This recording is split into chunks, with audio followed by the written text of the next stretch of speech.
그렇습니다. 그래서 우리는 이 땅에서 평화에 대한 소망을 꿈꾸고 노력하며 살지만 그러면서도 하나님의 나라, 참된 평화의 나라를 바라보고 소망하면서 사는 사람들입니다. 그 길을 가는 사람들은 어떤 길일까라는 것을 생각합니다. 오늘 본문을 통해서 보면은 19절의 말씀에 예수의 피를 힘입어서 성소에 들어가는 길입니다. 이 성소는 하나님의 나라를 상징한다 말할 것입니다. 하나님 앞으로 나가는 길입니다. 예수의 피를 힘입지 않고는, 그리스도의 보혈의 피를 힘입지 않고는 갈 수 없는 그 길입니다. 20절의 말씀에는 휘장 가운데로 열어놓으신 새로운 살 길입니다. 히브리서에서 선언하죠. 모든 사람이 죄를 범하여서 사람들에게 있어서 한 번 죽는 것은 정한 것이다. 그래서 모든 사람이 죽음의 길로 갈 수밖에 없습니다. 그런데 그 모든 사람이 죽음의 길로 가는 걸 그리스도께서 휘장을 열으셨습니다. 휘장은 누구도 접근할 수도 없었지만 찢을 수도 없었는데 하나님께서 휘장을 찢으시고 그 가운데 길을 내어 놓았습니다. 그래서 이 길로 가면 이 길은 살 길입니다. 살 길. 죽는 길이 아니고 이 길로 가는 길만이 사는 길입니다. 살 길이다. 주님께서 새롭게 내신 길입니다. 이스라엘 백성들이 홍해 앞에 섰습니다. 어떻게 해야 하나? 뒤로 물러갈 수도 없습니다. 피할 길이 없습니다. 애굽의 군사가 쫓아오고 있기 때문입니다. 그렇다고 해서 애굽 군대와 싸울 만한 능력도 이스라엘 백성들에게는 없습니다. 그 상황에서 하나님이 모세를 통하여 하나님의 능력을 드러내시고 파랗게 출렁이고 있는 그 무서운 바다, 홍해 바다를 하나님께서 가르시고 이스라엘 백성들로 하여금 하나님을 믿으면 믿음의 길로 가라. 그랬더니 홍해 길로 뛰어들었습니다. 그 길만이 새로운 길이었습니다. 그 길만이 살 길이었습니다. 그래서 이스라엘 백성들이 홍해를 살아서 건널 수 있었습니다. 누구도 생각할 수 없었던, 아무도 짐작할 수 없었던 살 길을 하나님께서 여셨습니다. 이와 같이 우리에게 새로운 길, 살 길은 주님께서 열어놓으신 줄로 믿습니다. 그래서 이 20절에 있는 그 길은 휘장을 찢어서 열어놓은 길이고 홍해를 갈라서 열어놓은 길이고 이 길을 가는 것만이 살 길이고 새로운 길을 가는 겁니다. 오늘 그리스도인 된 여러분과 제가 가고 있는 길이 그 길인 겁니다. 20절의 말씀에 그리스도 육체의 길임을 말씀을 하고 있습니다. 22절의 말씀에 믿음으로 하나님께 나아가는 길이라 그렇게 말씀하고 있습니다. 믿음으로 하나님께 나아가는 길입니다. 예수 그리스도의 죽음을 통해서 우리에게 열어놓았기 때문에 그리스도의 죽으심과 부활하심을 믿는 그 사람에게만 이 길이 다가오는 겁니다. 이 길이 보이는 겁니다. 이 길이 열려 있는 겁니다. 그리스도의 보혈을 믿고 그리스도의 죽으심과 다시 살아나심을 믿는 그 믿음 안에서 가는 바로 그 길이지요. 그래서 그리스도를 믿지 않고는 이 길이 보이지 않습니다. 그리스도를 믿지 않고는 이 길을 감도 잡을 수가 없습니다. 여러분과 저에게 이 길이 있음을, 본문의 20절에 있는 그 길이 있음을 우리가 알고 믿고 나가는 그런 삶을 사는 것으로 인하여 감사하며 이 길을 계속해서 주 안에서 날마다 쉬지 않고 가는 은혜가 있기를 축원합니다. 그래서 이 그 길 위에 우리 그리스도인들은 있다 이렇게 말할 수 있습니다. 그 길 위에 있어서 그리스도인들은 어제도 살아왔지만 그 길을 오늘도 가고 있는 겁니다.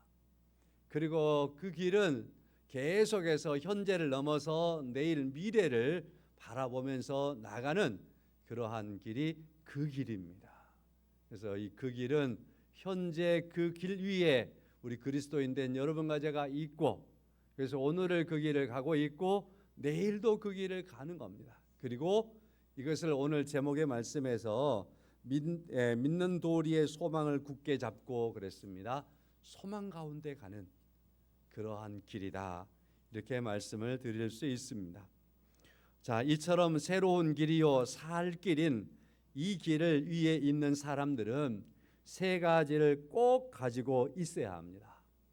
오늘 본문을 통해서 이 세 가지 단어가 다 나와 있습니다. 22절의 말씀을 통해서 믿음이지요. 믿음을 가지고 이 길을 가는 겁니다. 참 마음과 온전한 믿음으로 그랬습니다. 그래서 믿음이 없이는 이 길을 볼 수도 없고 이 믿음 없이는 이 길을 갈 수가 없습니다. 믿음으로 가는 길이다. 두 번째로는요, 23절의 말씀에서 우리가 믿는 도리의 소망을 굳게 잡고 그랬습니다. 소망 가운데 가는 길입니다. 믿음으로 이 길을 접어들었는데 소망이 없으면 늘상 포기해버립니다. 소망이 없으면 주저앉아 버리는 거예요. 소망이 없으면 힘이 없습니다. 능력이 없습니다. 소망이 없으면 이 길을 오래도록 갈 수가 없습니다. 끝까지 갈 수가 없습니다. 소망은 곧 우리로 하여금 방향이 되는 겁니다. 이 믿음의 길을 접어들어서 어디로 가야 되는가, 어떻게 가야 하는가, 그러한 길에 대해서 우리에게 계속해서 끊임없는 그러한 에너지를 주는 것이 바로 이 소망이지요. 예수 그리스도 안에서 여러분과 저에게 주신 소망이 있습니다. 이따가 조금 더 설명하기로 하고요. 세 번째로는 이 그 길을 가는 사람들에게는 사랑이죠. 사랑. 24절의 말씀에서 말씀하고 있습니다. 서로 돌아보아 사랑과 선행을 격려하며 가는 길이다. 자, 그러므로 이 믿음의 길, 이 길은 믿음으로 가는 것이고 소망 가운데 가는 겁니다. 소망을 통해서 힘을 얻고 가는 겁니다. 오늘에 머무르지 않고 내일을 향해서 갈 수 있는 길이 되는 겁니다. 자, 그런데 이 길을 갈 때는 혼자 가는 길이 아니라는 겁니다. 사랑이라고 하는 것을 통해서 이 사랑은 나만을 사랑할 수도 있지만 오늘 24절의 말씀에 나오는 이 사랑은 서로를 돌보는 사랑입니다. 격려하는 사랑이죠. 선행하는 사랑이죠. 그래서 이 사랑은 이웃과 형제와 타인을 볼 수 있는 그러한 사랑입니다. 우리가 지난 한 해 동안 살아올 때에 혹시나 내가 지극히 이기적이지 않았나라는 것을 우리가 판단할 때에 사랑을 통해서 접근해 보면 좋습니다. 그래서 오늘 24절의 말씀과 같이 내가 사랑하면서 살아왔는가, 그 사랑의 대상이 누구인가에 대하여서 함께 가고 돌아볼 수 있었고 그에게 선행을 하고 그를 격려할 수 있는 가운데 내가 한 해를 살아왔는가라는 것을 돌아보는 것, 우리 그리스도인들이 지난 삶을 살아왔던 것을 돌아볼 수 있는 중요한 척도가 되는 겁니다. 그리고 계속해서 현재와 미래에 그리스도께서 마련해 놓은 그 길, 곧 산 길, 새로운 길, 이 길을 가는 사람들에게 있어서 그 가는 방법입니다. 방법. 이 길을 가는 방법은 혼자 가는 게 아니고 서로에게 돌아보며 선행을 다하며 격려하며 가는 길이다라는 사실입니다. 자, 혹시나 이기적이었으면 오늘 불입은 되죠. 그리고 오늘부터 또 다시 우리는 이기적이지 않고 오늘 여기에 있는 사랑의 방법대로 그 길을 가는 여러분과 저의 삶이기를 예수 그리스도의 이름으로 간절히 축원합니다. 이 세 가지 믿음과 소망과 사랑은 그리스도인을 가리켜서 향기라고 말하잖아요. 향기. 정말 우리가 향기로운 그리스도인의 삶을 살려고 한다면 이 세 가지 덕목이 그대로 삶 속에서 묻어나고 살아있으면 바로 그것이 향기로운 성도의 모습이라고 말할 수 있습니다. 또한 더 나아가서 믿음과 소망과 사랑 이 세 가지는 그리스도인의 기초 돌과도 같습니다. 이 세 가지가 그리스도인에게 항상 깔려 있어야 되는 거예요. 그래서 성도들이 살아가는 삶 속에서 믿음과 소망과 사랑이 항상 든든하게 깔려 있어져야 합니다. 자, 그럴 때에 우리 그리스도인들은 이 세 가지가 주춧돌과 같을 때에 누가 볼지라도 그리스도인 된 여러분과 저를 바라보는 그 표지라고 그러죠. 표지. 성경책이라고 하는 표지. 그리스도인이라고 하는 여러분과 저의 모습, 표지. 이것이 바로 믿음과 소망과 사랑이 드러날 때 저 사람은 그리스도인이다. 그리스도인다운 모습이 있다라고 하는 그러한 모습이 보이는 겁니다. 혹 누군가는 그랬습니다. 믿음과 소망과 사랑은 그리스도인들이 입고 있는 옷과 같습니다. 그래서 그리스도인을 보면 그에게 믿음이 보이고 그리스도인을 보면 그에게서 소망이 보이고 그리스도인을 보면 그에게서 사랑이 보인다는 겁니다. 이 세 가지가 보이는 거예요. 그리스도인들은 세 가지로 옷 입고 있기 때문입니다. 사랑과 믿음과 소망과 믿음과 사랑.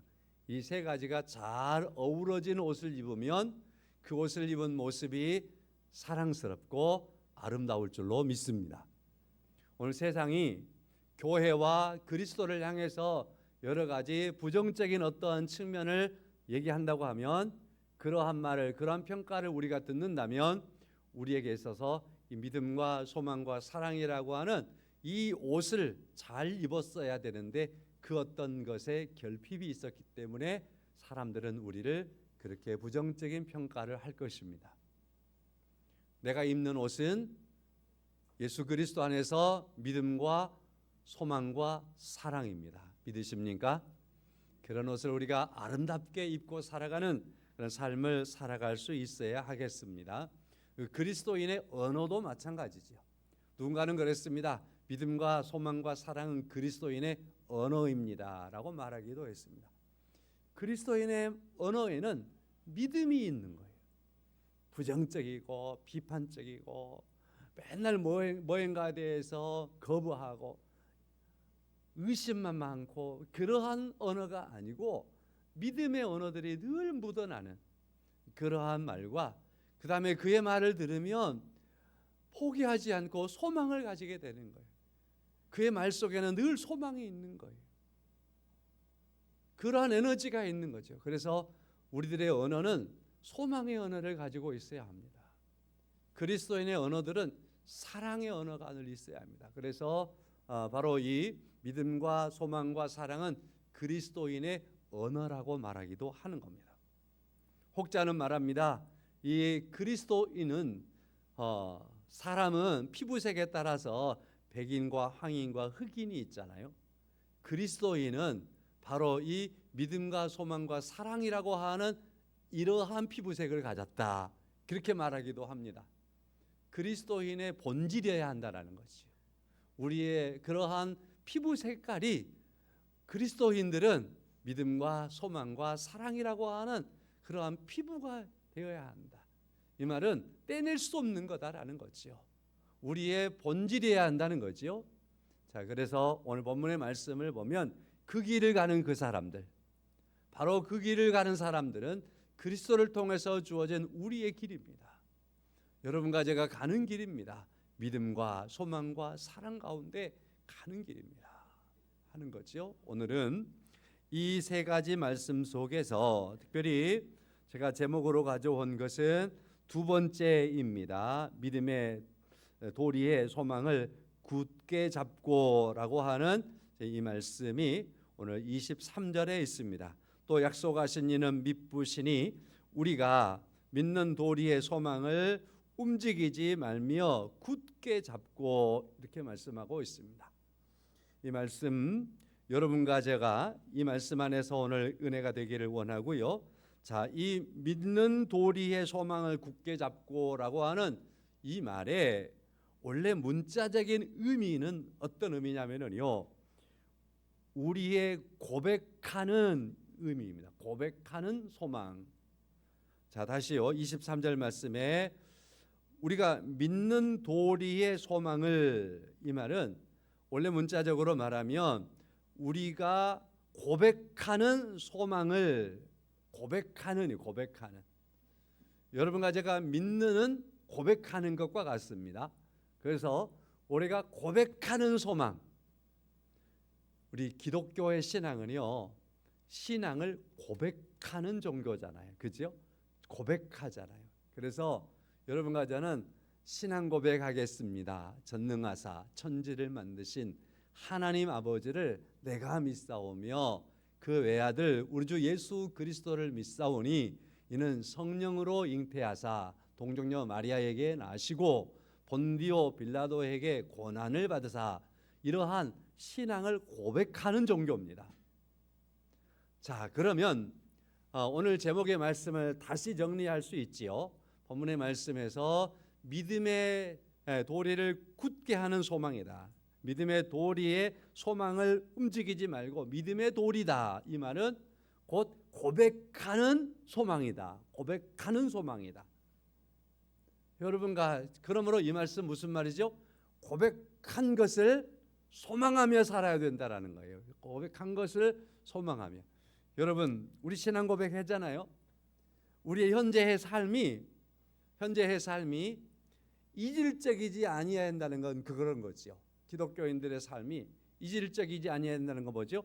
고백한 대로 사는 거예요. 그죠? 그래서 고백한 것에 대하여 굳게 서야 하는 거예요. 고백한 것에 대하여서 굳게 붙잡혀 있어야 하는 거예요. 고백한 것에 대하여서 달리 움직이면 안 되는 거예요. 고백해 놓고서 고백에 벗어나도록 움직이면 안 되는 거예요.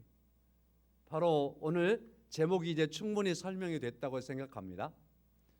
여러분, 우리는 신앙을 고백하는 사람들이니 고백한 대로 굳건하게 서 있고, 고백한 것이 소망이 되어서 서 있고, 그 고백한 것에서 어떤 것이 유혹해도 움직이지 않고 그 고백함을 쫓아서 살아가는, 그리고 그 고백한 것이 우리의 소망이 되는 그러한 은혜로운 삶들을 살아가기를 축원합니다.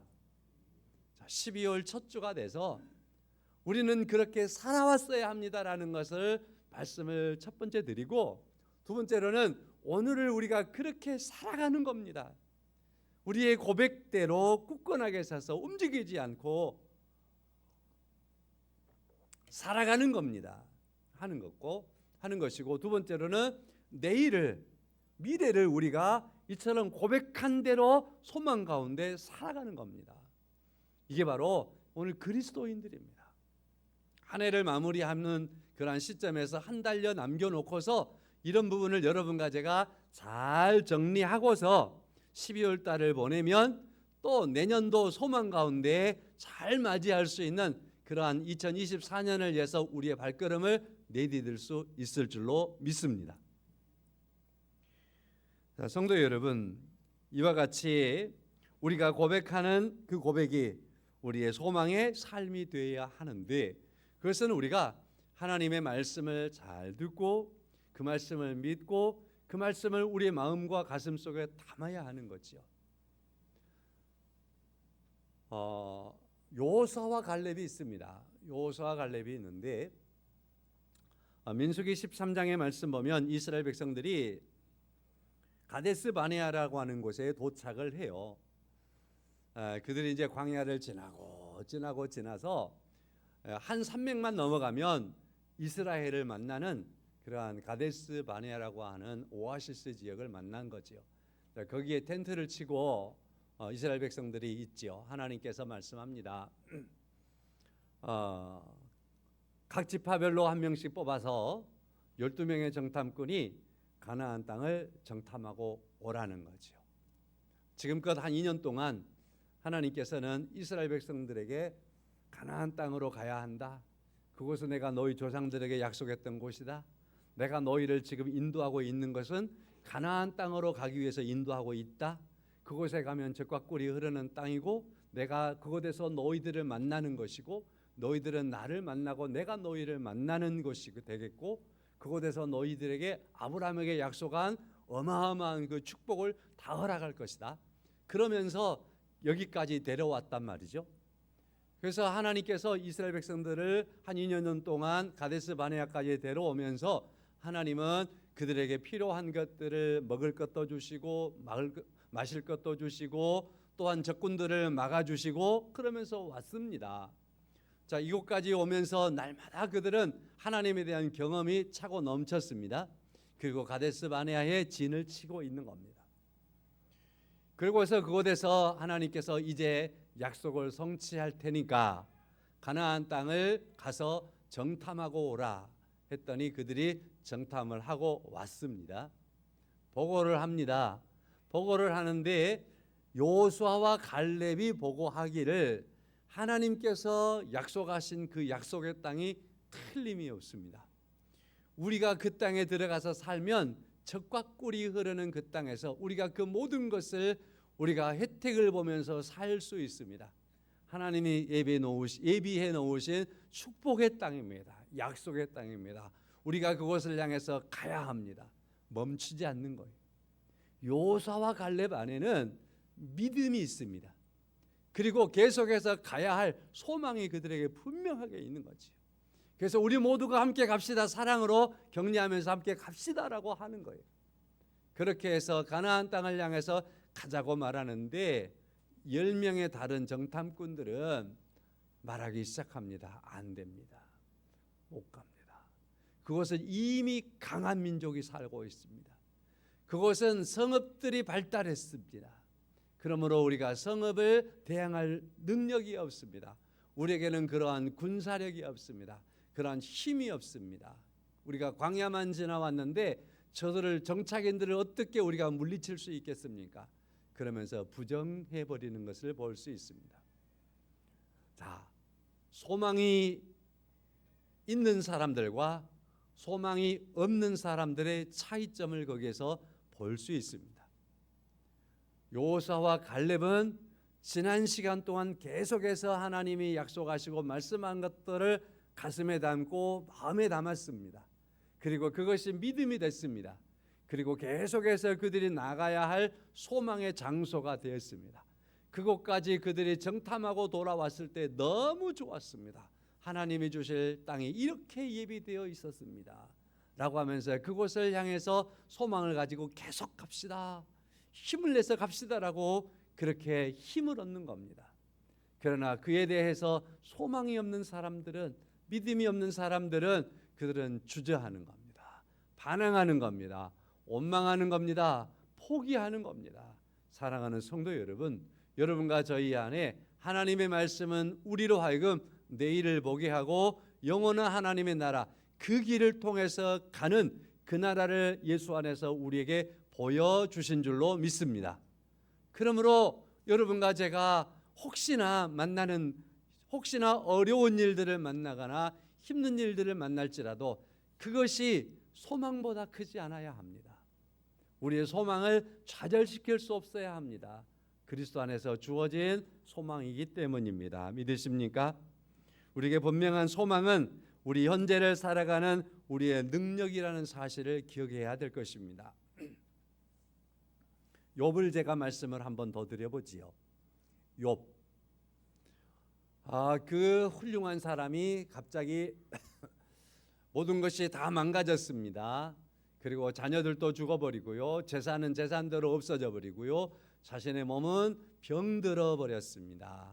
친구들이 이 소식을 듣고서 욥이 웬일이냐 하면서 욥을 위로하기 위해서 다가왔습니다. 그 친구들은 굉장히 똑똑하고 굉장히 말도 논리적으로 너무너무 잘하는 학자 같은 친구들이었습니다. 그 친구들이 와서 욥에게 한마디 두마디 던져댈 때에 욥이 그들의 말을 감당하기가 쉽지가 않았습니다. 그들의 논리가 말이죠. 그러나 욥은 그래도 너무 힘들었습니다. 친구들의 말이 위로가 안 됐습니다. 왜냐하면 친구들은 어느 만큼의 정해놓은 법칙이 있는 얘기를 하는 거지요. 인과응보. 다시 말해서 욥이 잘못했기 때문에 하나님이 벌을 주는 거다. 그래서 너의 모습은 벌 받은 거다. 하나님으로부터 네가 매를 맞는 거다. 네가 잘못이 없다고? 아니야, 찾아봐, 있을 거야. 잘못이 있기 때문에 그러는 거 아니겠어? 나중에는 친구들이 마치 욥을 저주하듯이 욥에게 퍼붓는 겁니다. 욥이 기가 막히는 거죠. 아무리 생각해봐도 자신은 하나님께 신실하게 살아가려고 최선을 다해서 노력해 온 것밖에 없는 거죠. 그래서 이모저모로 친구들에게 얘기하죠. 그러다가 최종적으로 23장에 와서 보면 이런 말을 하는 겁니다. 그래, 내가 너무너무 고통스러워서 하나님을 부르고 하나님을 찾는다. 앞으로 가서 하나님을 찾아도 하나님을 못 찾겠고, 뒤로 가서 하나님을 찾아도 하나님을 내가 찾을 수가 없다. 내가 왼쪽을 보면 하나님께서 일하신 것은 분명히 보이는데 내가 하나님을 만날 수는 없다. 하나님이 나를 안 만나 주시는구나. 그러나 왼쪽에 분명히 내가 보고 아는 것, 하나님께서 일하고 계시는 게 분명히 보인다. 안다 그걸. 내가 오른쪽으로 향하여서 보면 오른쪽에도 하나님이 여전히 계시고 하나님이 일하고 계시는데 하나님께서 내가 아무리 불러도 하나님이 내게 응답하지 않고 내게 하나님께서 보이지가 않는구나. 내가 그걸 안다. 그렇지만 앞에도 하나님이 없고 뒤에도 없고 일하시는 하나님은 분명히 보이는데 내게 하나님께서 자신을 숨겨버렸듯이 안 보여주어서 내가 지금 하나님을 만날 수 없고 볼 수가 없는데 분명한 건 한 가지 있다. 분명한 것. 그건 바로 하나님은 나를 보고 계시다는 것이다. 하나님은 지금 내가 원하는 때에 하나님은 자기를 보이지 않고 계시지만 그러나 하나님의 때가 되면 하나님이 반드시 내게 하나님은 자신을 보이시며 하나님께서 내게 다가오실 거다. 나는 그것을 알고 이것을 믿는다. 욥기 23장 8절 내가 앞으로 가도 그가 아니 계시고 뒤로 가도 보이지 아니하며 그가 왼쪽에서 일하시나 내가 만날 수 없고 그가 오른쪽으로 돌이키시나 배울 수가 없구나. 하나님이 계시긴 계시는데 내가 볼 수가 없구나. 만날 수가 없구나. 그럼에도 불구하고 내가 낙심하지 않는 것은, 내가 포기하지 않는 것은, 내가 주저앉지 않는 것은 하나님께서 하나님의 때가 되면 하나님이 내게 반드시 자신을 보일 것인데 그때에는 이렇게 되리라. 욥기 23장 10절 말씀. 그러나 내가 가는 길을 그가 아시나니 그가 나를 단련하신 후에는 내가 순금같이 되어 나오리라. 그러나 내가 분명히 아는 것은 그가 하나님께서 내 길을 아시기 까닭에 그가 나를 단련하신 후에는 나로 하여금 이 기간과 이 시간과 이 어려움과 이 고통의 시간이 내가 감당하고 나면 후에는 내가 하나님 앞에 서게 됐을 때 하나님이 바로 내 앞에 자신을 드러내실 그때에 순금같이 되어 나오리라. 그렇게 욥이 하나님의 존재에 대하여 하나님 앞에 반드시 설 것에 대하여 지금은 하나님이 안 보이지만 반드시 보일 것을, 반드시 하나님 앞에 서게 될 것을 믿기 때문에 흔들리지 않는 거예요. 바로 이 부분이 욥이 생각하는 하나님에 대한 소망이에요. 그 소망이 오늘 제목의 말에서와 같이 그 소망이 선포되고 있는 거예요. 믿음의 돌이 선포되고 있는 거예요. 그리고 그것을 굳게 잡고 흔들리지 않고 견고하게 서 있는 욥의 모습이 이와 같이 고백이 되는 겁니다. 하나님은 오늘도 여러분과 저를 통해서 이러한 우리의 모습을 기대하고 바라시는 것 아니겠습니까? 성도 여러분, 이 믿음의 도리, 여러분과 제가 고백하는 그 믿음의 모습을 잊지 않고 주 안에 살아갈 수 있기를 간절히 소망합니다. 요절들을 우선 소개하고 말씀을 마칠게요. 골로새서 3장 1절입니다. 그러므로 너희가 그리스도와 함께 다시 살리심을 받았으면 위의 것을 찾으라. 거기는 그리스도께서 하나님 우편에 앉아 계시느니라. 소망 중에 위의 것을 찾으라 말씀하고 있습니다. 하나님을 찾으라 말씀하고 있습니다. 히브리서 12장 2절 말씀, 믿음의 주요 또 온전케 하신 이인 예수를 바라보자. 예수를 바라보자. 우리로 하여금 예수를 바라보자라고 말씀을 하고 있습니다. 이제 한 해를 우리가 한 달 남겨놓고 있습니다. 여러분과 제가 우리가 가져야 될 소중한 그 길을 가는 사람들로서 믿음과 소망과 사랑입니다. 그 중에서 오늘 저는 소망에 대해서 강조를 조금 해드렸습니다. 소망은 우리로 하여금 오늘을 힘있게 살아가게 합니다. 내일을 바라보며 살아가게 합니다. 포기하지 않게 만듭니다. 우리에게 더 힘을 주는 겁니다. 우리의 앞에 보이는 것이 소망입니다. 그리스도 안에서 우리에게 보여주신 하나님의 나라, 그리스도께서 다시 오신다고 약속하신 그 약속의 것을 우리가 바라보고 소망하면서 나갈 때 오늘도 힘있고 또한 주 안에서 승리하는 성도들의 삶을 살아가고 내일도 그와 같이 살아가는 은혜 가운데 2024년을 힘있게 발걸음을 내디딜 수 있도록 우리의 그 가는 길, 우리 그 길 위에 있다 그랬습니다. 믿음과 소망과 사랑 가운데에 특별히 소망의 삶 속에서 믿음으로 나갈 수 있는 은혜가 있기를 주님의 이름으로 축원합니다. 우리의 소망이 무엇인가, 누구인가 우리가 찬양을 통해서 함께 고백하겠습니다.